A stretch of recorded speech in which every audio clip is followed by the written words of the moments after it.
नैया तुम्ही खेवैया तुम्ही हो पालनहार।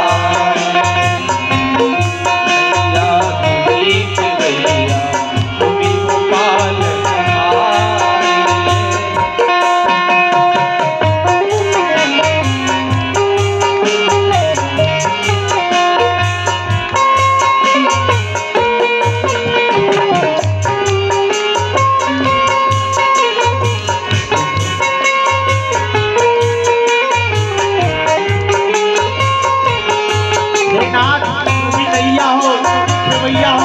तुम्ही पालनहार हो और तुम्हारे सिवा और कोई शक्ति है ही नहीं।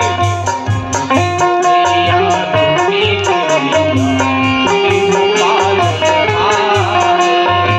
तुम्ही हो नैया तुम्ही खेवैया तुम्ही हो पालनहार। तुम्ही हो नैया तुम्ही खेवैया तुम्ही हो पालनहार। तुम्ही हो नैया तुम्ही खेवैया तुम्ही हो पालनहार। तुम्ही हो नैया तुम्ही खेवैया तुम्ही हो पालनहार। तुम्ही हो नैया तुम्ही खेवैया तुम्ही हो नैया तुम्ही खेवैया तुम्ही हो पालनहार।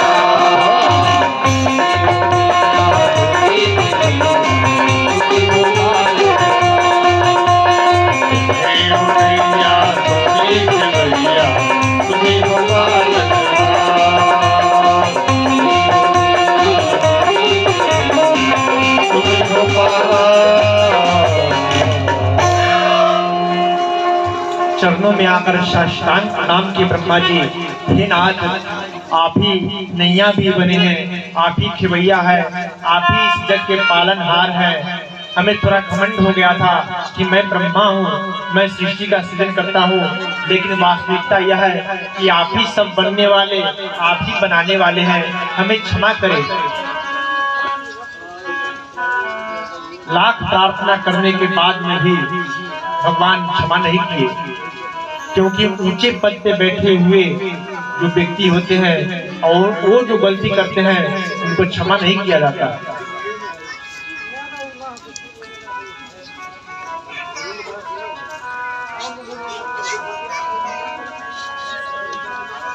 हाँ, अपने भक्तों से यदि कोई कभी गलती हो जाती है अथवा अपने भक्तों के मुख से कभी कुछ ऐसा वचन निकल जाता है, उसकी रक्षा अवश्य भगवान करते हैं।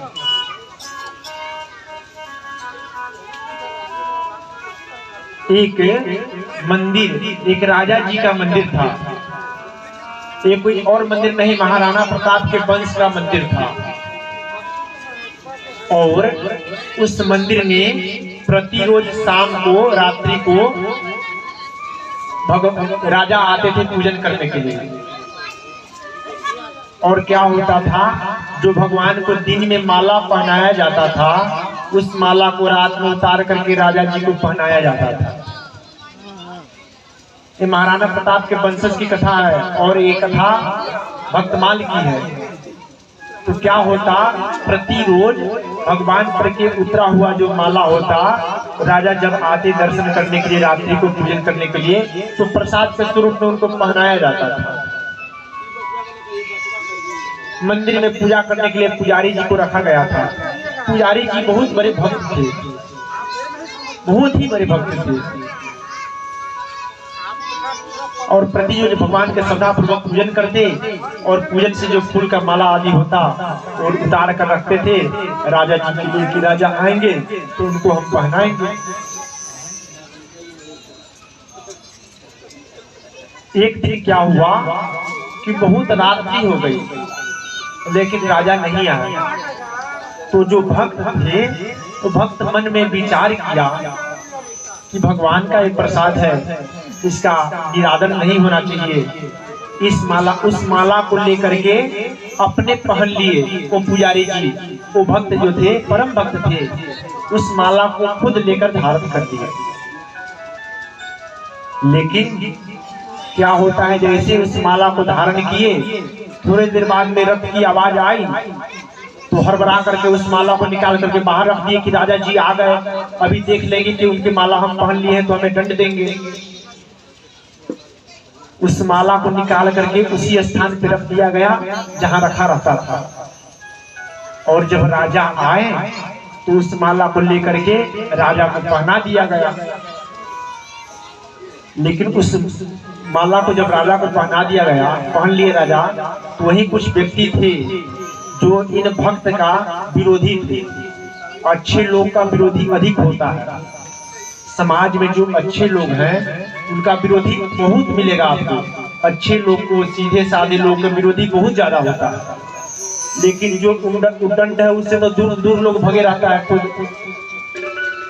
तो भक्त थे तो उसका विरोधी था, वही कुछ आसपास में रहता था। वो राजा से कह दिया, जान रहे हैं वो जो पुजारी है ना, आपको अपना जूठा माला पहनाता है। वो खुद पहले माला पहन लेता है और बाद में आपको पहनाता है। अच्छा, ऐसी बात है? हाँ। और संयोग से जो माला पहनाए थे ना, उसमें सफेद बाल जो पुजारी जी का था, एक दो लपटा कर आ गया था। राजा देखे तो उसमें सफेद सफेद बाल दिखाई दिया।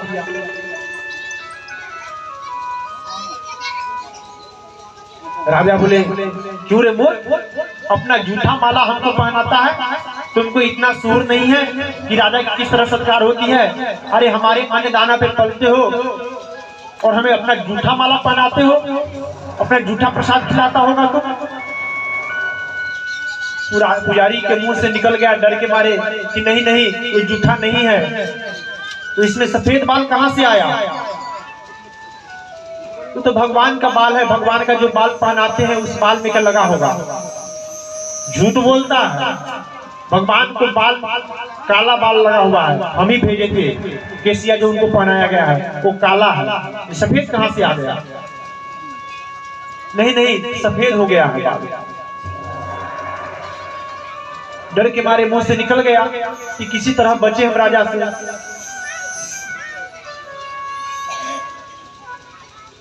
अच्छा, ऐसी बात है? हाँ। लेकिन सुबह में मंदिर में सुबह जब खुलेगी, हम देखेंगे यदि सफेद बाल भगवान का नहीं हुआ होगा तो उनको फांसी चढ़ा दिया जाएगा। कुछ नहीं बोले पुजारी, चुपचाप रह गए। भगवान का कीर्तन करने लगे। कहीं कि हो न हो रात में केस कहीं बदल देगा, बाल बदल देगा। अपने 2-4 पहरेदार को वहां लगा दिए। अब जब सुबह में राजा आते हैं, अब क्योंकि मंदिर का यह नियम है, जो मंदिर है, मंदिर में सब कोई प्रवेश नहीं कर सकता है। मंदिर में प्रवेश करने की कुछ विधि होती है। शास्त्रीय पद्धति को देखा जाए तो सिला हुआ वस्त्र पहन करके मंदिर में प्रवेश नहीं किया जाता है। मंदिर के जो गर्भगृह होता है उसमें, इसलिए जो विशिष्ट मंदिर है उसमें बिना सिला हुआ वस्त्र पहन करके लोग जाते हैं। महाकालेश्वरनाथ आदि को जो प्रसिद्ध मंदिर है तो उसमें नहीं प्रवेश कर सकते हैं सिले हुए वस्त्र पहन करके। तो मंदिर में सिले हुए वस्त्र पहनकर प्रवेश नहीं कर सकते थे। तो राजा क्या किए, सफेद सिल्क के बिना सिला हुआ वस्त्र को धारण किए और मंदिर में प्रवेश किए। और जाते हैं तो देखते हैं कि सफेद बाल भगवान का हो गया है। राजा को लगा कि हो सकता है किसी न किसी तरह से छल करके इसमें सफेद बाल सटाया है पुजारी, हमें अपना जूठा खिलाता है, अपना जूठा माला पहनाता है, मैं चेक करूंगा। और क्या किया राजा जी ने, एक बाल को पकड़ करके खींचा। जब खींचा तो भगवान के जो विग्रह था, जिस तरह किसी इंसान के बाल को खींचने पर मुंह सिकुड़ाता है, उस तरह भगवान के मुंह सिकुड़ गया। और जब जोर से खींचा तो उसमें से रक्त का बिंदु प्रवाहित होने लगा और राजा के देह पर पड़ गया। भगवान की रक्षा करते हैं, भक्तों की रक्षा करते हैं। भक्त से यदि कहीं झूठ बोला जाए, कहीं जाने अनजाने में कोई धोखा में कोई गलती हो जाए तो उसकी रक्षा भगवान करते हैं। भगवान का वचन है, अनन्यास चिंतयन्तो माम ये जनाः पर्युपासते तेषां नित्याम युक्तानाम योगक्षेमं महाम्यहम्। जो अनन्य भाव से मुझे भजता है उसके योग और क्षेम दोनों का मैं वहन करता हूँ। योग मतलब पुण्य और क्षेम मतलब पाप, दोनों का मैं वहन करता हूँ।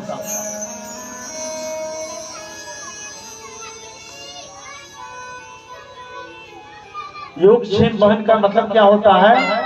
ये जो पाप और पुण्य है ना, ये दोनों भगवत पद प्राप्ति में बाधक होते हैं। अधिक पुण्य हो जाने से भी भगवत पद की प्राप्ति नहीं होती है, और अधिक पाप हो जाने से भी भगवत पद की प्राप्ति नहीं होती है। तो भगवान कहते हैं जो अनन्य भाव से मुझे भजता है उसके पाप और पुण्य दोनों का मैं वहन करता हूँ। उन पाप को क्या करते हैं और पुण्य को क्या करते हैं? तो पुण्य जो किया रहता है व्यक्ति, वो उसके परिजन, उसके सगे संबंधी में बांट देते हैं और अपने भक्त को अपने शरण में ले लेते हैं। यदि पाप किया हुआ होता है तो उस पाप को स्वयं खुद रख लेते हैं, क्योंकि पाप तो बांट नहीं सकते हैं। पाप को कहेगा कि हाँ हमको पाप दे दो क्योंकि ये हमारे सगे संबंधी का है। तो अनन्य भाव से जो भगवान को भजता है उससे कभी जाने अनजाने में भी कोई चूक हो जाती है तो उसका वहन करते हैं। लेकिन ब्रह्मा, तुम इतने बड़े पद पे बैठे हो, इतने बड़े प्रतिष्ठा में बैठे हो, तुम्हारा ये सहनीय क्षम्य नहीं है, ये क्षम्य अपराध नहीं है, तुमको हम क्षमा नहीं करेंगे। ब्रह्मा जी 3 बार परिक्रमा किए और परिक्रमा करके प्रणाम करके वहां से चले गए। उधर कंस पुनः एक राक्षस को भेजा जिसका नाम धेनुकासुर है, उसका भी उद्धार भगवान किए। लेकिन एक दिन रात्रि में विचार कर रहे हैं भगवान कि हमारा अवतार होता है परित्राणाय साधूनां विनाशाय च दुष्कृतां धर्म संस्थापनार्थाय संभवामि युगे युगे। साधु जन के कल्याण के लिए, दुष्टों के संहार करने के लिए हमारा अवतार होता है।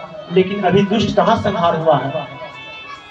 सबसे बड़ा दुष्ट, सबसे बड़ा पापी तो यमुना में समाकर बैठा है। यह कोई और नहीं, कालिया है। यमुना का मतलब होता है भक्ति, यमुना का मतलब भक्ति, सरयू का मतलब वैराग्य और गंगा का मतलब ज्ञान। यमुना जी के किनारे कौन है? वृंदावन धाम, जो कि भक्ति भूमि है। सरयू के किनारे अयोध्या धाम है, जो कि वैराग्य की भूमि है। और गंगा के किनारे काशी है, बनारस है, जो कि ज्ञान की भूमि है। तो भक्ति में एक कालिया रूपी अंग जाकर समा गया है।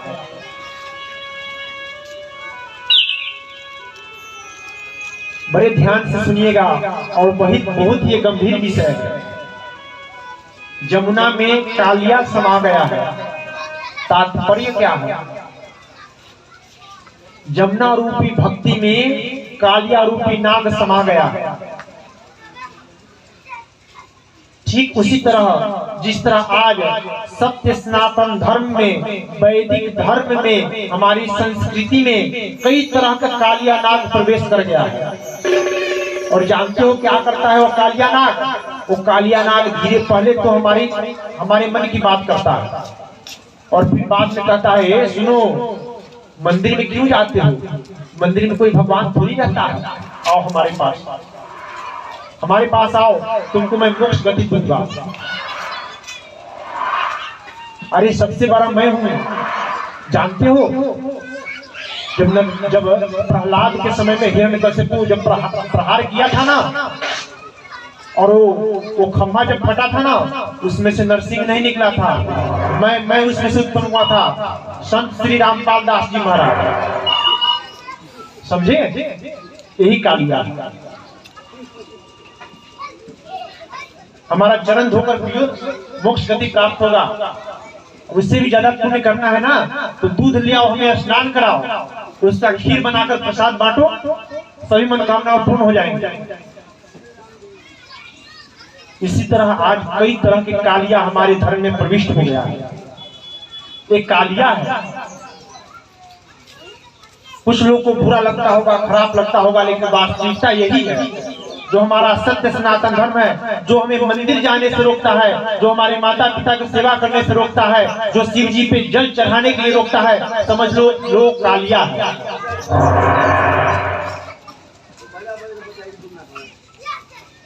भगवान आज विचार कर रहे हैं कि हमारी भक्ति में तो कालिया रूपी नाग प्रवेश कर गया है, इसका तो उद्धार करना ही पड़ेगा।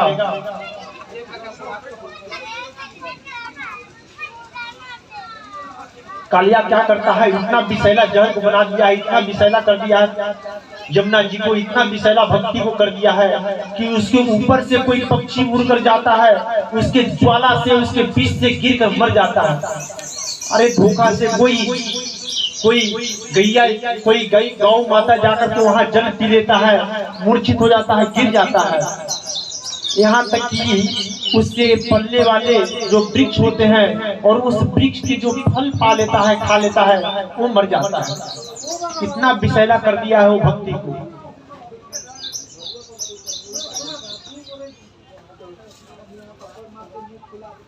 एक दिन क्या हुआ, अपने भाई, अपने जो सगा, जो उनके ग्वाल बाल थे, जो उनके मित्र मंडली थे, उनसे बोले चलो ना आज हम लोग गेंद खेलते हैं। गेंद खेलेंगे? हाँ हाँ गेंद खेलते हैं, चलो ना। कहाँ गेंद खेलेंगे? और कहीं तो जगह है नहीं, चलो यमुना के तट पे चलते हैं। अरे नहीं नहीं, वहां मैं नहीं जाऊंगा। अरे तुम नहीं जानता, वहां कालिया रहता है, और जो वहां जाता है ना, हमारी मैया बोली, जो जाता है सो मर जाता है, वहां नहीं जाना, हमें वहां नहीं जाना है।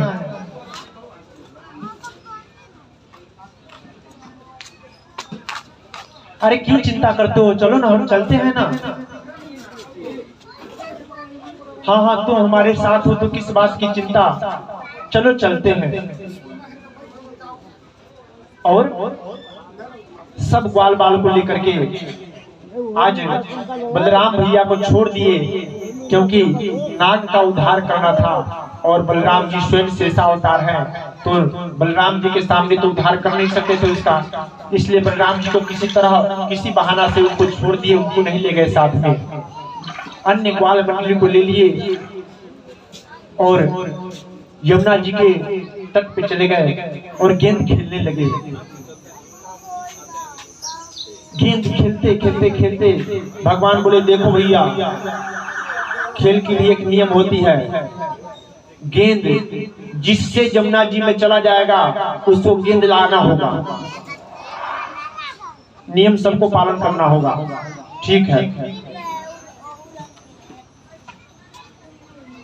गेंद खेलते खेलते खेलते खेलते भगवान क्या किए, एक बार जोर से गेंद फेंक दिए यमुना जी में।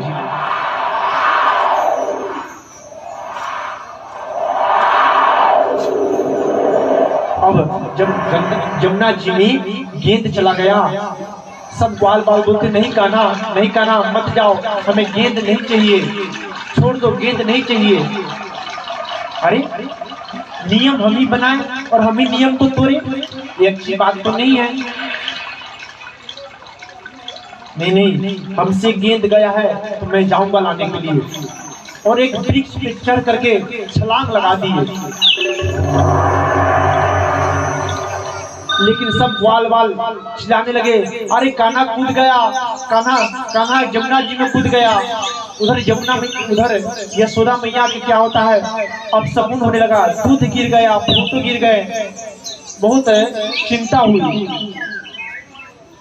बेटा यदि हजारों किलोमीटर दूर हो, यदि उसको कुछ परेशानी होती है, कुछ शरीर, कुछ तबीयत खराब हो गया, कोई जरूरी नहीं फोन करने का, कोई जरूरी नहीं व्हाट्सएप मैसेंजर, कोई जरूरी नहीं, माँ को अपने आप मालूम चल जाता है, महसूस हो जाता है। अच्छा थोड़ा फोन लगाना तो बेटा के पास में क्या हुआ, उसको और कुछ मन कर रहा है उससे बात करने का, एक कनेक्शन होता है माँ बेटी का।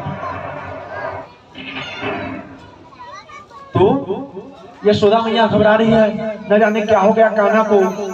वहां से कुछ ग्वाल मंडली दौरे दौरे मैया के पास गई, अरे मैया आज कान्हा तो काली दह में कूद गया।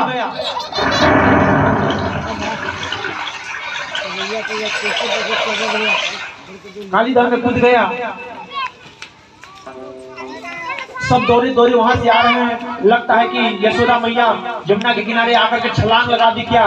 दो चार लोग पकड़े, लेकिन मूर्छित होकर गिर गई। सब चिल्ला रहे हैं, लेकिन उधर जब छलांग लगाए वहां नीचे कालिया नाग सोया है।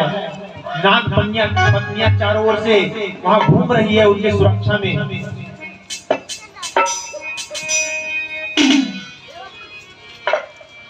जैसे देखी नाग कन्या, अरे इतना सुंदर बालक, कितना सुंदर बालक है, अरे अभी ये नीचे चला जाएगा, हमारे पति देव इसको खा जाएंगे, मार डालेंगे। अरे लाला, अरे तू कहां से आया है?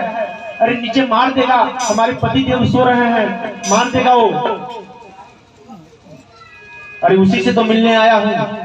नहीं नहीं, तुम नीचे नहीं जाओ, अरे हमारे पति देव बहुत क्रोधित हैं, जैसे तुमको देखेंगे मार डालेंगे। जैसे बातचीत हो रहा था, कालिया जग गया और कालिया जग करके फूंक देने लगा। भगवान की ओर झपटा कि इसको अभी निकल जाऊंगा। वो जिधर जाता भगवान उधर से नाच करके पीछे आ जाते।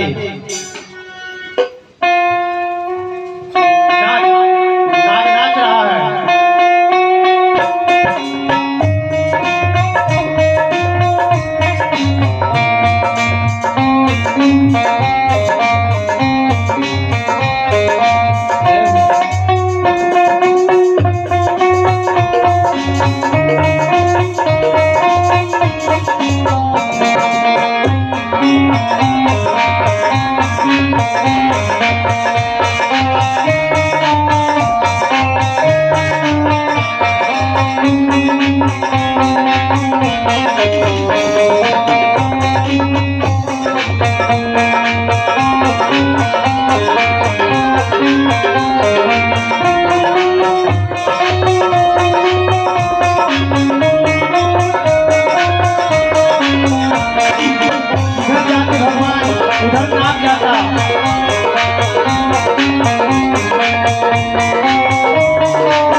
नाच रहा है।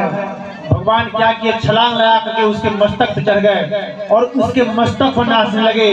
तांडव गति मुंडन पे नाचत गिरिधारी, तांडव गति मुंडन पे नाचत गिरिधारी। और उसके मस्तक पर चढ़ करके बांसुरी बजाने लगे और नाचने लगे। नाच रहे हैं, कभी इस फन पे लात रखते, कभी इस फन पे लात रखते। 100 फन है उसका, एक एक करके सभी फनों पे अपना पैर का निशान छोड़ दिया। कभी कभी 2 फन के बीच में पैर फंस जाता, रक्त प्रवाह उसमें से होने लगता, उसमें से रक्त का बिंदु भगवान के चरण में पड़ता, पैर पे पड़ता। ऐसा लगता था कि देवताओं के द्वारा गुलाब के पंखुड़ी भगवान के चरण पे है क्या। सारे देवता ऊपर से देख रहे हैं, भगवान का आज गजब नृत्य है, गजब डांस है। अरे किसी सभा में नाचते तो देखा, किसी महल में नाचते तो देखा, आज यमुना के हृदय में कालिया नाग के सर पे भगवान नाच रहे हैं।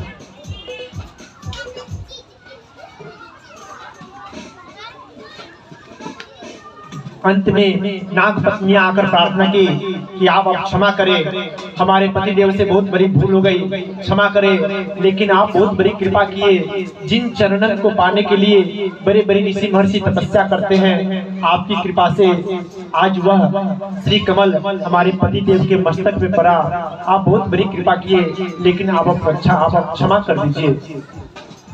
नाग कन्याओं, नाग पत्नी, तुम तो प्रार्थना कर रही हो और देखो इतना देर से हम इसके सर पे नाच रहे हैं, लेकिन ये झुकने के लिए नाम नहीं लेता। फुफकार लेकर खड़ा हो गया, अरे मैं क्यों आपसे क्षमा मांगू, हमने कौन सी ऐसी गलती की है जो आपसे मैं क्षमा मांगू। अच्छा, गलती नहीं करते हो? नहीं नहीं, मैंने कोई नहीं गलती किया। हमारी क्या गलती है सो आप बोलिए। अरे तुम जहर उगलते हो। जहर उगलते हैं? अच्छा ये बताओ, हम यदि जहर उगलते हैं तो हमारे अंदर जहर कौन दिया? जहर तो आपने दिया, और यदि आपने जहर दिया तो मैं अमृत कहाँ से उगलूं? यदि आप हमारे अंदर अमृत दिए होते तो हम भी अमृत उगलते, सब अपने घर में हमको पालते, दूध पिलाते सब हमको। लेकिन आप तो हमें जहर दिए, तो मैं अमृत कहाँ से लाऊं? अरे तो क्या हुआ, तुम्हारे रहने के लिए जगह तो मैं बना दिया हूँ ना, नागलोक में जाओ रहो। अरे वहीं मैं रहता था, लेकिन आपका गरुड़ आता था, रोज एक एक को खा लेता था। लेकिन इस स्थान पे मैं आ गया, यहाँ ऋषि के साफ होने के कारण यहाँ गरुड़ नहीं आता है। अच्छा कोई बात नहीं, अब मैं तुम्हारे ऊपर, तुम्हारे सिर पे हमारा चरण का निशान हो गया है, अब तुम्हें गरुड़ कुछ नहीं करेगा। जाओ नागलोक में चले जाओ। आज भी नाग के सर पे भगवान के चरण का चिन्ह है, विष्णु नाग के ऊपर देख सकते हैं हम लोग। कालिया का उद्धार किए भगवान। कालिया चरण शरण को ग्रहण किया, अब अपने छत पर उठाकर बैठा करके ऊपर यमुना के ऊपर लाया। जैसे भगवान को देखा सबने, सबको मानो शरीर में प्राण प्रविष्ट हो गया हो। अरे भागाओ कान्हा भागाओ, नहीं तो काट लेगा, वो नाग काट लेगा तुमको। चिंता क्यों करती है, तो हमारा चेला हो गया है। भगवान बाहर आए और उसी समय अपनी माया से वहां दावाग्नि उत्पन्न किए, क्योंकि वहां की जो भी औषधि था, जो भी वृक्ष था, वो सब विषैला हो चुका था। उस दावाग्नि में सारा वृक्ष जल गया, और बाद में उस अग्नि को भगवान स्वयं पान कर गए।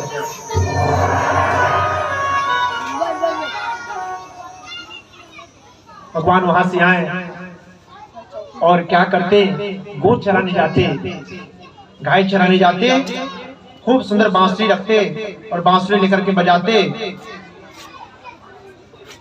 बांसुरी बजाते, और सब उनकी ओर देखती, कोई बुलाती, लेकिन किसी को नहीं देखते। भगवान बांस के बांसुरी को बजाते हैं, और कोई उनको चाहता कि इनको हम गले से लगा ले, हमारे यहाँ भी आए कान्हा, लेकिन किसी को और देखते नहीं। लोगों ने बोला कितना इतराता है, अरे बांस के बांसुरी पे इतना इतराता है कोई क्या? बांस के बांसुरिया पे घड़ो इतरावे है, बांस के बांसुरिया पे घड़ो इतरावे है, बांस के बांसुरिया पे घड़ो इतरावे है, बांसुरिया पे घड़ो इतरावे है। कोई सोने की हुई तो हाँ, सोने की हुई तो जाने काय कर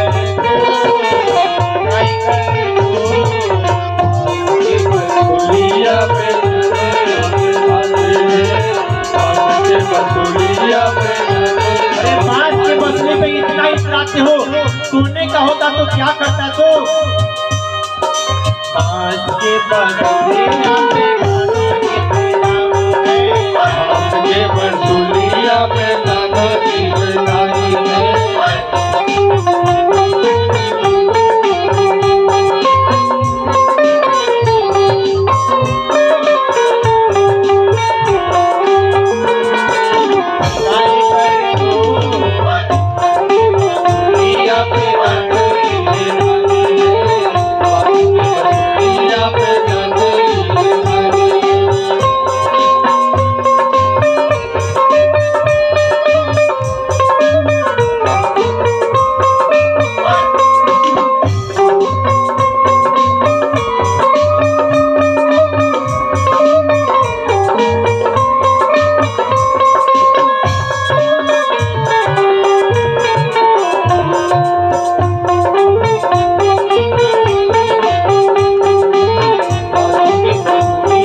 करते।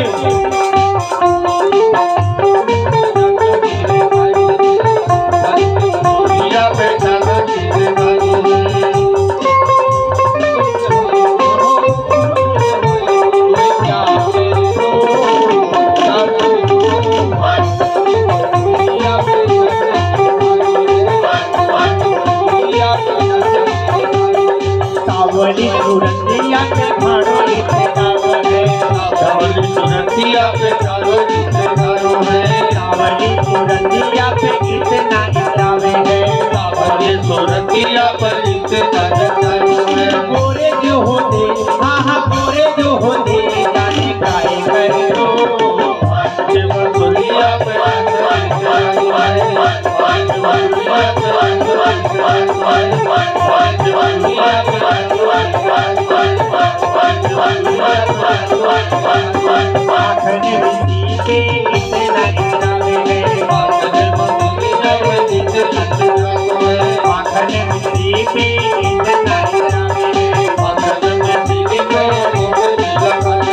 छप्पन हो तो हाँ हाँ छप्पन हो तो जाने काहे करो,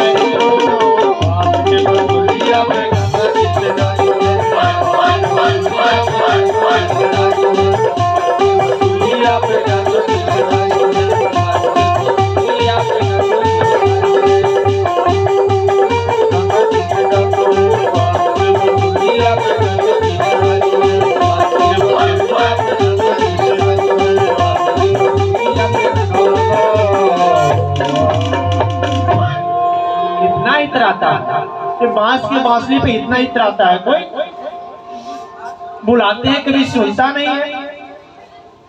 ग्वाल के ग्वाला होकर इतना इतराता है, कहीं कहीं यदि गुरुकुल के ब्रह्मचारी होते तब क्या करते, जेल में जन्म होने से इतना इतराती हो, कहीं राजमहल में जन्म होता तब क्या करते, कोई उलाहना देता, कोई गुणगान करता। ये बेणु गीत है, बेणु गीत में आपस में गोपियां बैठ करके चर्चा करते कि कान्हा किस तरह चलते हैं, किस तरह रहते हैं, अरे कैसे बांसुरी बजाते हैं।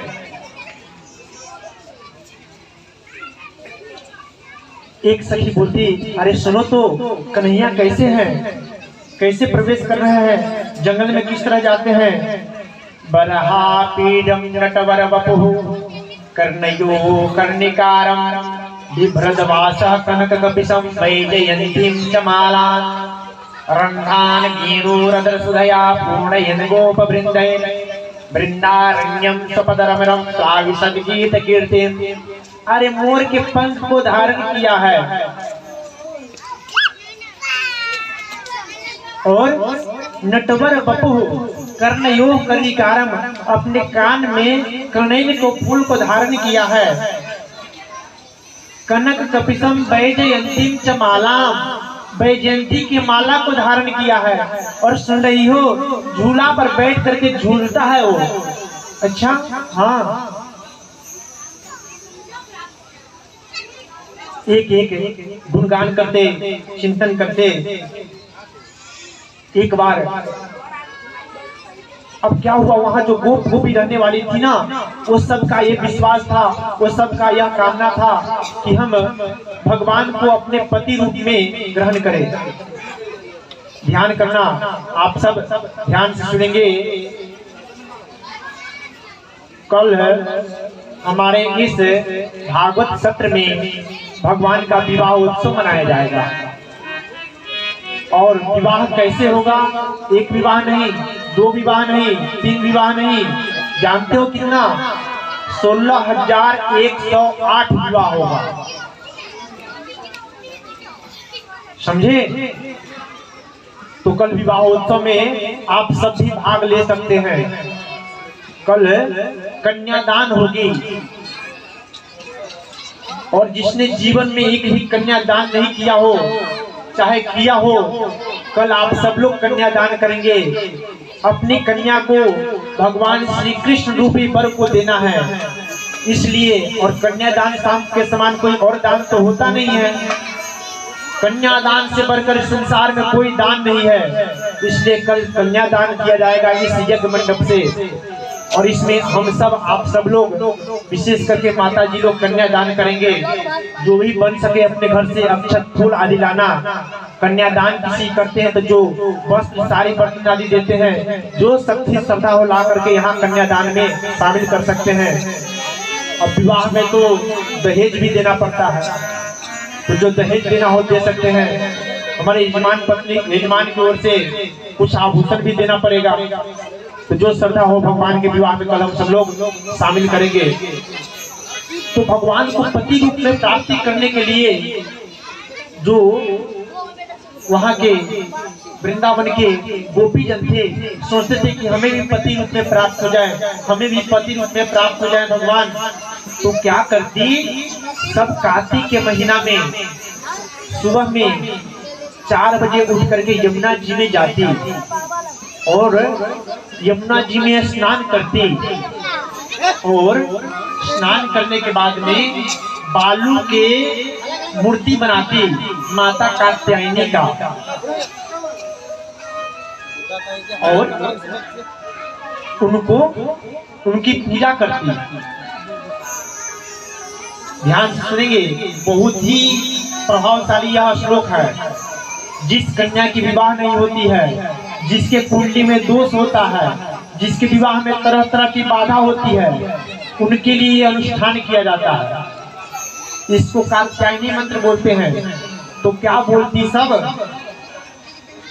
सब वहां पे ग्वाल बाल सारी जो ग्वालिन थी पति रूप में भगवान को प्राप्त करना चाहती थी, तो वो लोग बालू के भगवती कात्यायनी का मूर्ति बनाती और बैठा करके उनकी पूजा करती और प्रार्थना करती। क्या प्रार्थना करती, कात्यायनी महामाये महायोगिन्यधीश्वरी नंद गोप सुतम देवी पति में कुरुते नमः।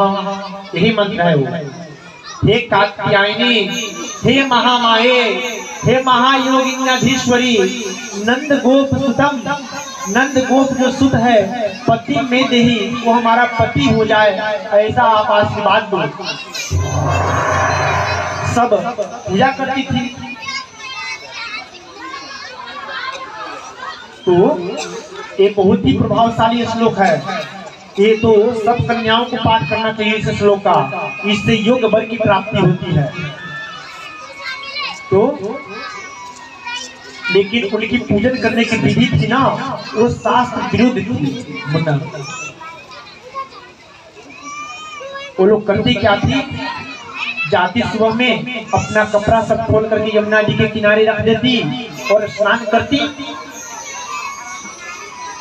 भगवान देखे पूजा करती है तहाँ तक तो ठीक है, लेकिन ये तो शास्त्र विरुद्ध है। नदी में लोग स्नान करती है, लेकिन निर्वस्त्र होकर स्नान करती है। वस्त्र बिना वस्त्र का स्नान तो नहीं करना चाहिए नदी में। लेकिन माने कैसे, ऐसे तो मानने वाली है नहीं ये लोग। तो एक दिन क्या किए भगवान, अपने कुछ ग्वाल बालों को ले लिए और जहाँ वस्त्र रखा हुआ था उस वस्त्र को एक पोटली बना करके और चढ़ गए वृक्ष पर। और नीचे सब स्नान कर रही है यमुना जी में। और वृक्ष पर बैठने के बाद में बांसुरी बजाना शुरू कर दिए। सब सुनिए, अरे ये बांसुरी का आवाज तो कान्हा का है।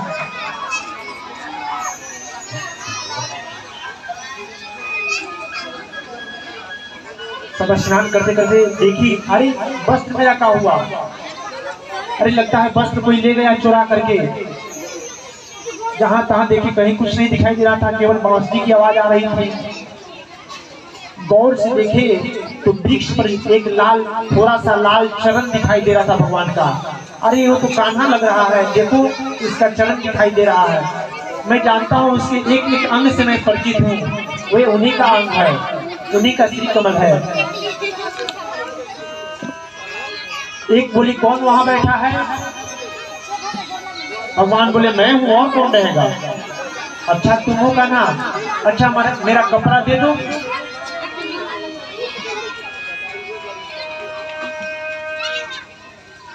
कहीं कपड़ा आदि लेना है तो आकर ले जाओ। नहीं नहीं, मैं बाहर नहीं आ सकती, मेरा कपड़ा दे दो। क्यों नहीं आ सकती? अरे कान्हा मैं कपड़ा नहीं पहना हूँ, बाहर आओ, कपड़ा मैं बाहर नहीं आ सकती। क्यों नहीं? तुम समझोगे तुम अभी बच्चे हो, मैं बाहर नहीं आ सकती। तो क्यों ऐसे जाती हूँ अंदर?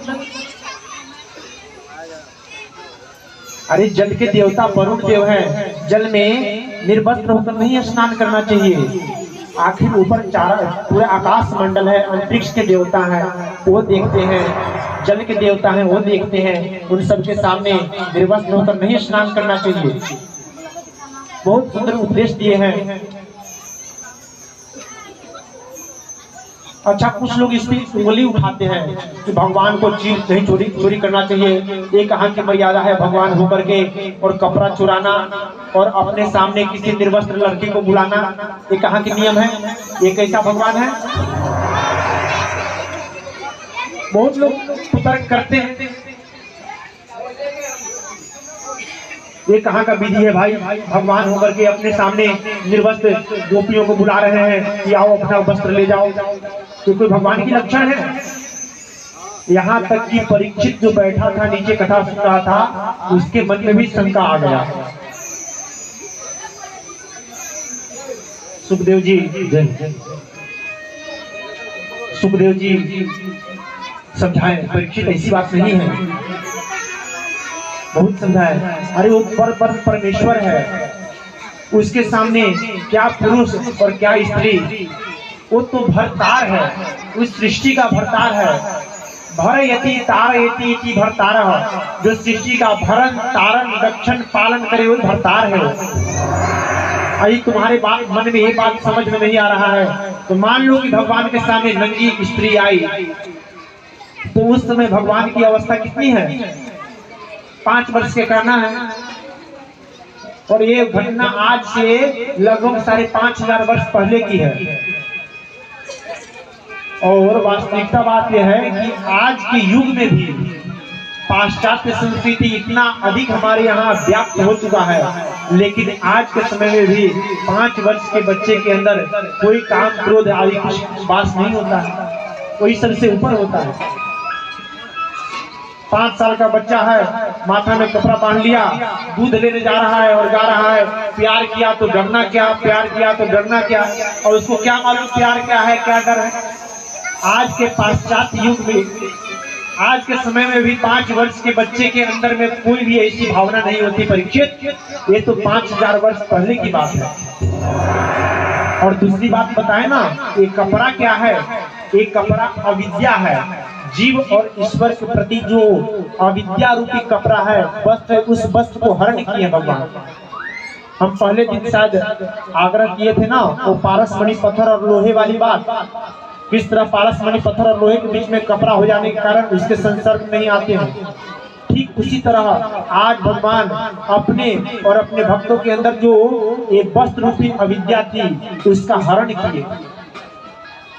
मान लो किसी मंदिर में हम दर्शन करने जाते हैं, जब दर्शन करने जाते हैं हमारे और भगवान के अंदर में एक पर्दा लग जाती है, और तब तक हम भगवान के दर्शन नहीं कर सकते जब तक वो पर्दा लगा रहेगा। भगवान के दर्शन करने के लिए उस पर्दा को तो हटाना ही पड़ेगा। ये पर्दा अविद्या है, और परीक्षित इसी अविद्या रूपी वस्त्र को भगवान हरण किए और अविद्या रूपी वस्त्र को हरण करके आज्ञा दिए हैं कि तुम सब चिंता मत करो, हम तुम सबसे मिलन करेंगे। रात के रात्रि में तुम सब लोग आना, हम बांसुरी से सब एक एक का नाम बुलाएंगे और तुम सब आना, हम तुम सबके साथ मिलन करेंगे।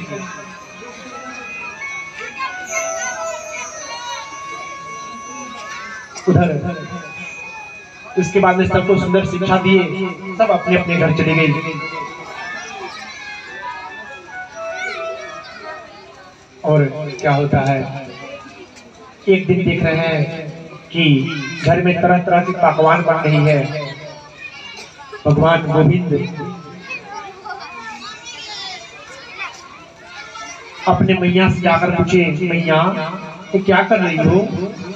मैया बोली, इधर नहीं आना, इधर नहीं आना। क्यों मैया? अरे यहाँ हम लोग हम लोग जय जय करने वाले हैं, पूजन करने वाले हैं ना, भगवान इंद्र की पूजन करेंगे हम सब मिल करके, और उन्हीं के लिए ये सब पकवान बना रहे हैं।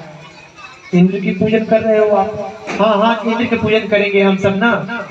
अच्छा, उनके पूजन करने से क्या होता है? तो भगवान इंद्र के पूजन करते हैं तो भगवान इंद्र वर्षा करते हैं, वर्षा करते हैं तो घास होती है, और घास होती है तो हमारी गैया चढ़ती है, और गैया चढ़ती है तो हमें दूध मिलता है। अच्छा, पूजन नहीं करेंगे तो वर्षा नहीं होगी। चाहे आधा लोग पूजन करें और आधा लोग पूजन नहीं करें, आधा लोग के खेत में वर्षा होगी और आधा लोग के खेत में वर्षा नहीं होगी। ऐसा हो सकता है क्या माँ? हम तुमसे बात नहीं करेंगे, हम तुमसे नहीं जीत सकते, जाओ अपने बाबा जी से पूछना। नंद बाबा के पास आके बोले, बाबा आज घर में ये सब क्या बन रहा है? लाला, हम लोग भगवान इंद्र की पूजन करते हैं ना, उन्हीं के लिए ये सब पकवान बन रहा है। अच्छा, लेकिन आप इंद्र को देखे हैं क्या? नहीं लाला, इंद्र को तो नहीं देखे। हम कह रहे हैं आप गलत कर रहे हैं। अरे हमारे साक्षी देवता तो हमारे गिरिराज जी हैं। गिरिराज भगवान की हम लोग पूजन करें, गिरिराज भगवान के पूजन करते हैं, क्योंकि गिरिराज भगवान हमारी रक्षा करते हैं। इंद्र के पूजन करने की कोई आवश्यकता नहीं है, क्योंकि इंद्र के मन में अभिमान आ गया था, और भगवान का भोजन तो अभिमान ही है। तो इंद्र के मन के अभिमान को दूर करना चाहते थे भगवान, इसलिए इंद्र की पूजा को विरोध किया, और इंद्र का जो पूजन हो रहा था उसका विरोध करके इंद्र की पूजा को रुकवाए भगवान। कहीं तो क्या करें लाला, हम सब कहीं कि यदि कुछ करना है तो हम लोग भगवान गिरिराज के पूजन करें। अच्छा, गिरिराज की कैसे पूजन होती है? अरे कैसे क्या पूजन होती है? तरह तरह के पकवान बनाओ और भगवान गिरिराज के ऊपर निवेदित करो, भोग लगाओ। भगवान गिरिराज हमारी रक्षा करते हैं। भगवान ऐसा ज्ञान उपदेश दिए कि सब लोग इंद्र की पूजा को छोड़ करके गिरिराज के पूजन में चले गए।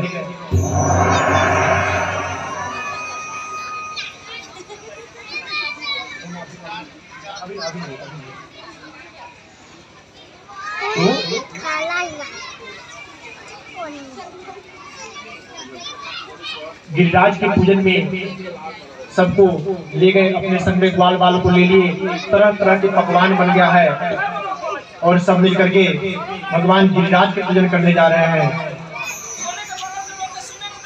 आप लोग थोड़ा देर शांति का परिचय दें, कुछ ही चंद मिनटों में आरती हो जाएगी। बस तरह तरह के पकवान हैं। और क्या होता है, गिरिराज के पूजन में जब गए तो बोले, कान्हा किस तरह तेरे गिरिराज भगवान का पूजन होता है? बोले, अरे कैसे क्या होता है?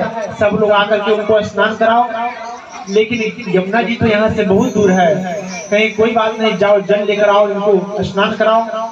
सुबह से लेकर शाम हो गया, सब स्नान कराते कराते, लेकिन एक हिस्सा भी गिरिराज का नहीं भीगा।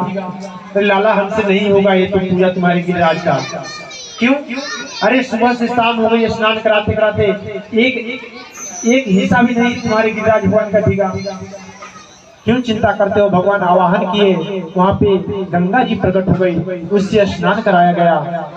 फिर तरह तरह के भोग उनके सामने प्रेषित किया गया, तरह तरह के भोजन सामने पड़ा हुआ है, और सब लोग भोग लगा रहे हैं। कहें कि सब लोग आंख बंद करो, अभी हमारे भगवान आकर के और भोजन ग्रहण करेंगे। सब आंख बंद किए, एक रूप से भगवान इन सब के मध्य में है, एक रूप से गिरिराज पर्वत पर होकर के, और कह रहे हैं, लाओ ग्वाल वालो, लाओ भोग लगाओ। सब भोजन प्रसाद ले जा रहे हैं गिरिराज भगवान के सामने, और भगवान गिरिराज भोग लगा रहे हैं। आइए हम सब भी गिरिराज भगवान की पूजन करें।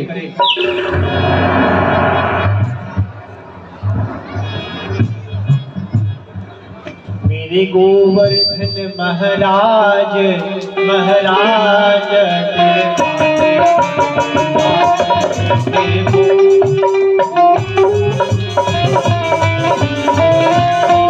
मेरे गोवर्धन महाराज महाराज मेरे माथे मुकुट विराज,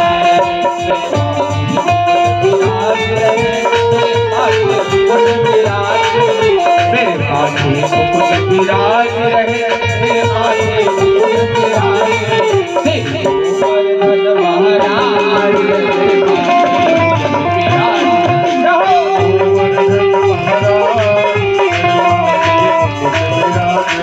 मेरे गोवर्धन महाराज मेरे माथे मुकुट विराजे।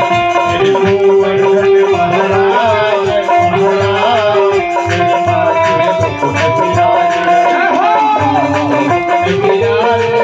मेरे माथे मुकुट विराज रहे। मेरे माथे मुकुट विराज रहे। मेरे माथे मुकुट विराजे। मेरे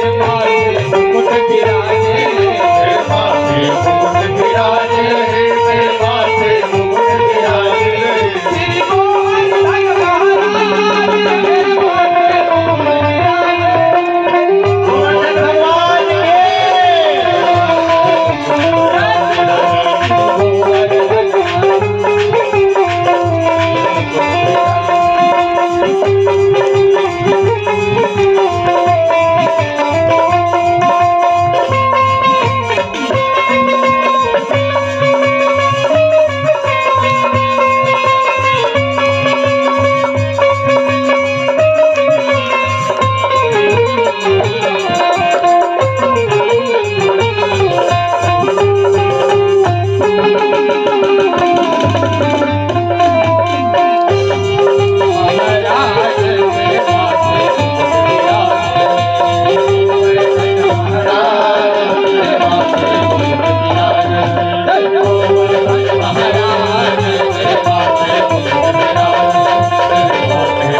विराजे। मेरे माथे मुकुट विराज रहे। मेरे माथे मुकुट विराज रहे। श्री गोवर्धन महाराज मेरे माथे मुकुट विराजे।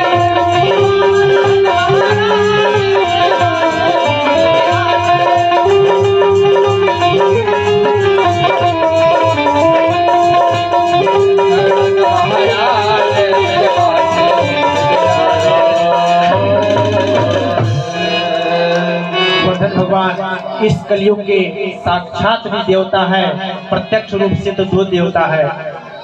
एक तिरुवनंतपुरम में भगवान वेंकटेश, दूसरे वृंदावन धाम में श्री गोवर्धन महाराज, जो साक्षात देवता है।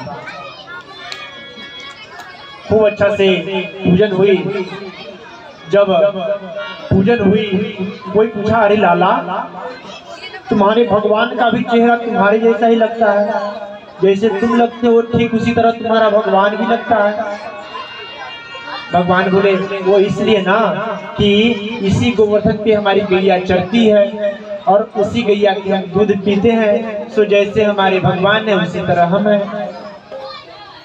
अच्छा, लेकिन इंद्र को मालूम चला कि हमारा पूजन का विरोध एक ग्वाल का लड़का कोई किया है। अच्छा, मेरे पूजन का विरोध किया है, जानता नहीं कि मैं देवताओं का राजा इंद्र हूँ, मैं एक पल में विनाश कर सकता हूँ, पूरे वृंदावन को मैं डुबो दूंगा। अभी मेरे प्रभाव को जानता नहीं, कैसे इसका साहस हुआ कि मेरे पूजन का विरोध किया, मेरे पूजन को नहीं किया। अपने मेघों को बुलाया, मेघ मंडली को आवाहित किया और बोला कि जाओ वृंदावन को डुबा दो। जैसे आज्ञा मिला, आकर के इतना घनघोर वर्षा होने लगा, इतना घनघोर, सब ग्वाल वाला आकर के कन्हैया के चरणों में आ गए, लाला मेरी रक्षा करो, तुम्हारे कहने से हम तो गिरिराज के पूजन किए, लेकिन इंद्र भगवान कुपित हो गए और लगता है कि अब प्रलय कर देंगे क्या। अरे चिंता क्यों करते हो, जिस भगवान की हम पूजन किए हैं वो हमारी रक्षा करेंगे। चलो हम सब चलते हैं गिरिराज भगवान की शरण में। सारे ग्वाल बाल को, सारे गो बछड़ा आदि को लेकर के भगवान गिरिराज भगवान के पास में गए, गिरिराज के पास में गए और कहे सब आंख बंद करके प्रार्थना करो। सब आंख बंद करके प्रार्थना की। फिर कहें चलो अब आंख खोल दो। क्या हुआ लाला? हाँ, गिरिराज भगवान अभी हमारे कान में आकर कुछ कहे हैं। क्या कहे हैं? कहे हैं कि तुम सब मिलकर के गिरिराज जी को उठाओ और उसके अंदर चले जाओ। कैसा बात बोलता है? इस 7 कोस के गिरिराज भगवान को कैसे उठ जाएंगे? ऐसा हो सकता है क्या? अब पता नहीं, हो सकता है कि नहीं हो सकता, लेकिन हमारे कान में तो आकर कह गए हैं। चलो कोशिश करने में क्या जाती है। सब मिलकर के उठाने का कोशिश किया। गिरिराज भगवान उठ गए, ऊपर हो गए। अरे ठीक कह रहा है लाला, सब अपना अपना डंडा उसमें लगा दिया। हाँ हाँ चलो लाला, तुम ठीक कहा, भगवान गिरिराज हमारी रक्षा करेंगे। उसी गिरिराज के अंदर जितने गो बछड़ा आदि थे, जितने गोवंश थे, जितने ग्वाल बाल थे, जितने गोपी थे, सब उसके अंदर चले गए। भगवान अपने बाएं हाथ के उंगली पे, कंगुड़िया उंगली पर उठाए हैं गिरिराज को, और सब अपना अपना लाठी भाला सब अपने अपने बांस को लगाया है। हाँ हाँ चलो हम लोग गिरिराज को उठाए हैं, सब आ जाओ अंदर। बरसात लगातार 1 दिन 2 दिन 3 दिन बरसात रुकने की नाम ही नहीं लेती। तो क्या हुआ, ग्वाल बाल बोला कि लाला 3 दिन से हम देख रहे हैं कि तुम खड़े हो, तुम आराम करो, हम लोग गिरिराज को उठाए हैं ना। कहें कि हम यदि आराम करेंगे तो गिरिराज को कौन उठाएगा? अरे हम लोग हैं ना, तुम काहे चिंता करते हो? और तुमको क्या लगता है तुम गिरिराज को उठाए हो? अरे पैर ऊपर उठा करके मुश्किल से तो अंगुली अपने सटाया हो, तुम गिरिराज उठाए हो, आराम करो लाला, कोई बात नहीं। कहे कि नहीं नहीं, मैं यदि छोड़ दूंगा तो गिरिराज नीचे चले आएंगे। नहीं नहीं, काहे चिंता करते हो, तुम आराम करो। अच्छा ऐसी बात है। भगवान अपने उंगली को थोड़ा सा नीचा किए, और जैसे नीचा किए जितने उसमें बांस डंडा लगे थे सब टूट गए, सब दबने लगा। अरे संभालना भैया, संभालना संभालना। पुनः अपने उंगली ऊपर सटाए, पुनः गिरिराज अपने स्थान पे आ गए। अरे हम लोग तो झूठे सोच रहे थे कि सब धोने वाले हम लोग हैं, सब करने कराने वाले तो तुम हो, आज मालूम चला। अच्छा कभी कभी हम लोगों को गलत फहमी हो जाता है कि मैं नहीं होता तो हमारे परिवार की कौन रक्षा करता, मैं यदि नहीं रहता इतना बड़ा आयोजन कैसे होता, मैं यदि नहीं रहता तो ये नहीं होता, मैं यदि नहीं रहता तो वो नहीं होता। एक बैलगाड़ी चल रहा था, और जब बैलगाड़ी चल रहा था तो उसके पीछे एक कुत्ता लग गया, और उसके बैलगाड़ी के नीचे नीचे वो कुत्ता चलने लगा। चलते चलते चलते संजोग से एक बार कुत्ता रुका तो बैलगाड़ी भी रुक गई। अब कुत्ता को लगा ओहो ये बैलगाड़ी मैं चला रहा था, हमारे चलने से बैलगाड़ी चल रहा है, अब तो सावधान हो गया, अब एकदम सावधान होकर चलता। फिर आगे बढ़ने लगा, फिर एक बार संजोग से वो रुका और बैलगाड़ी रुक गई। अब तो उसके अंदर अभिमान हो गया, देखो मैं कितना बड़ा, मेरे चलने मैं इतनी बड़ी बैलगाड़ी को ढो रहा हूँ। हाँ अब उसके अंदर इतना अभिमान हो गया, यदि मैं नहीं चाहूं तो जब चाहूं तब ये रुक जाएगा, मैं ढो रहा हूँ। इतना अभिमान हो गया, इतना अभिमान हो गया, देखो अभी मैं बैलगाड़ी रोक देता हूँ। और आंख बंद करके खड़ा हुआ, कुछ देर बाद आंख खोलता है तो देखता है बैलगाड़ी कहाँ के कहाँ चला गया। अरे करने कराने वाला कोई और है, हम तो झूठे अभिमान माथा पर ढो रहे हैं। सबने बोला हम समझ गए लाला, हम लोग कुछ नहीं, हम लोग तो माटी के धोदा है, सब तुम करने कराने वाले हो।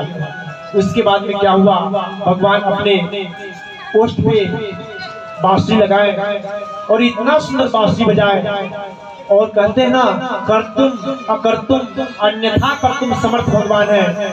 जो हो रहा है वो भी कर सकते हैं भगवान, जो नहीं हो सकता वो भी कर सकते हैं, और जो संसार से परे है वो भी कर सकते हैं भगवान। बांसुरी बजाए, गिरिराज क्या हुआ, अपने सत्ता पे नाचने लगा। उनकी उंगली से 10 उंगली ऊपर गिरिराज उठ गया, और उस बांसुरी के धुन पे नाचता गिरिराज भी। सब झूम झूम कर अंदर नाच रहे हैं। आइए आज हम लोग इसी लीला को दर्शन करें, आरती करें। और कल बहुत ही सुंदर लीला होगी, रास लीला, जो कि भागवत के प्राण माना जाता है, वह लीला होगी। कल कंस का वध भी होगा, और सबके बाद में भगवान की शादी समारोह भी होगी, विवाह उत्सव होगा।